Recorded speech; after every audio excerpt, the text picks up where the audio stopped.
Ils étaient une cinquantaine de chefs traditionnels et de présidents de jeunesse des cantons Guia, Niabré, Pakolo, Zabia, Bamo, Guébié et Zikobré, tous de la sous-préfecture de Gagnoa, à prendre part dimanche 28 septembre à Dikwepa-Lénois, à une vingtaine de kilomètres de Gagnoa, à la rencontre d'échanges avec leur député, le ministre Maurice Kakoudi-Kayue. Le parlementaire a dressé un tableau peu reluisant au niveau des élèves sans extrait de naissance. 2909 enfants, dont 308 en classe de CM2, n'ont aucune existence légale. Concernant le foncier rural, point d'orgue des échanges, le député a annoncé qu'un accord a été trouvé avec la coopération allemande pour étendre l'établissement des certificats fonciers ruraux à l'ensemble de la région du Go. Si tu n'as pas de pièces, tu n'existes pas. Si tu es dans un village que tu ne veux pas planter quelque part, tu n'existes pas.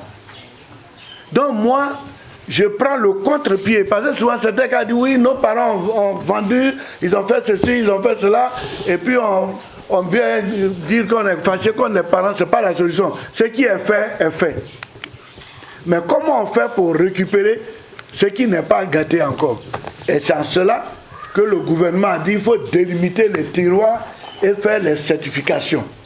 Selon le représentant de la région du Go au sein du comité de gestion du dossier, le chef du canton Guébié et vice-président du conseil régional des chefs traditionnels du Go, Dagbo Gadi Joseph, une nouvelle orientation mise en place avec l'AFOR et le gouvernement doit mener chaque propriétaire à la finalisation de la contractualisation. Pour arriver à la finalisation de la contractualisation, les chefs de village à partir d'aujourd'hui vont commencer à faire de la sensibilisation des populations dans chaque village, pour que déjà on comprenne que demain, il faudra que nous soyons prêts pour que nos plantations soient bien délimitées, les lignages connaissent la limite de leur propriété et que les individus aient des certificats fonciers à la dimension de leurs espoirs. Ce genre de rencontre entre le député de la circonscription électorale, Kakoudi-Kayue, et la chefferie sous sa juridiction se tient régulièrement dans chacun des chefs-lieux des 7 cantons.